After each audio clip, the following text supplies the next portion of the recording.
এই ভিডিওতে কয়েকটি গুরুত্বপূর্ণ বিষয় নিয়ে আলোচনা করব। প্রথমে দেখে নাও, ঠিক আছে। এখানে দেখতে পাচ্ছি আমরা দুটো, এখানে বৃত্ত আঁকা রয়েছে, ঠিক আছে।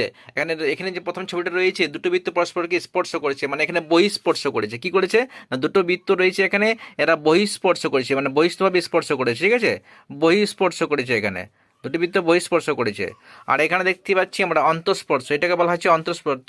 দুটো বৃত্ত পরস্পরকে অন্তঃস্পর্শ করেছে। আর এখানে দুটো বৃত্ত স্পর্শ করেনি, দুটো বৃত্ত দূরে দূরে রয়েছে। আর এখানে দেখতে পাচ্ছি দুটো বৃত্ত পরস্পরকে ছেদ করেছে, ঠিক আছে। তাহলে যখন আমরা এখানে বহিঃস্পর্শ করে, দুটো বৃত্ত যদি বহিঃস্পর্শ করে, আর যদি প্রশ্ন হয় এক্ষেত্রে কটা স্পর্শক আঁকা যায়, তাহলে আমরা এখান থেকে মোট 3টি স্পর্শক পাই। কটা স্পর্শক পাই? মোট 3টি। এই বরাবর একটা হবে, ঠিক আছে, আর এই বরাবর একটা হবে। দুটো স্পর্শক পেলাম। আবার এইখানে এই এই বরাবর একটা হলে হবে এখানে। তাহলে দুটি বৃত্ত যদি পরস্পরকে বহিঃস্পর্শ করে, তো সেক্ষেত্রে আমরা 3টে স্পর্শক পেয়ে যাব, ঠিক আছে। বোঝা গেছে?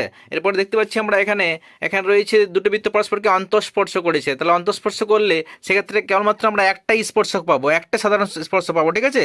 এই বরাবর হবে। এইটা হচ্ছে একটাই সাধারণ স্পর্শক। দুটি বৃত্ত যদি পরস্পরকে অন্তঃস্পর্শ করে, সেক্ষেত্রে আমরা একটি স্পর্শক পাবো।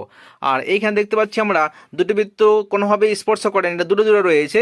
তো সেক্ষেত্রে মোট আমরা এখানে যেমন 4টি স্পর্শক পাই। দুটো সরল সাধারণ স্পর্শক, দুটো তির্যক স্পর্শক। তাহলে আমরা দেখতে পাচ্ছি এই বরাবর একটু স্পর্শক হবে, আর এই বরাবর একটা স্পর্শক হবে, ঠিক আছে। তাহলে হলো দুটো। আর স্পর্শক মানে বৃত্তর ভিতরে যাবে না, জাস্ট স্পর্শ করবে। আর এই বরাবর দুটো হবে, এই বরাবর একটা, আর এই বরাবর একটা। তাহলে দেখতে পাচ্ছি মোট আমরা 4টি স্পর্শক পাচ্ছি, ঠিক আছে। তাহলে এখানে পেলাম কটা? 4টি স্পর্শক। এখানে পেলাম 3টি স্পর্শক, ঠিক আছে। আর এখানে কেবলমাত্র একটি স্পর্শক। এখন দেখতে পাচ্ছি এখানে দুটো বৃত্ত পরস্পরকে ছেদ করেছে, একে অপরকে ছেদ করেছে, সেক্ষেত্রে আমরা কেবলমাত্র 2টি স্পর্শক পাবো। তাহলে দেখতে পাচ্ছি আমরা এই বরাবর একটা স্পর্শক হবে, আর এই বরাবর একটা স্পর্শক হবে, ঠিক আছে। তাহলে এখানে পেলাম আমরা 2টি স্পর্শক। তাহলে আমরা এই ভিডিওতে কি জানলাম না, যদি বৃত্ত দুটি পরস্পরকে বহিঃস্পর্শ করে, সেক্ষেত্রে মোট আমরা 3টি স্পর্শক পাই, ঠিক আছে। 3টি স্পর্শক পাই। স্পর্শক মানে হচ্ছে এইরকম। স্পর্শক মানে যে যদি বৃত্ত এটা হয়, জাস্ট একে স্পর্শ করে যাবে, স্পর্শক বাইরে যাবে না, ভিতরে যাবে না, ঠিক আছে। এটা হচ্ছে স্পর্শক। তাহলে আমরা দেখতে পাচ্ছি এখানে 3টে স্পর্শক পেলাম।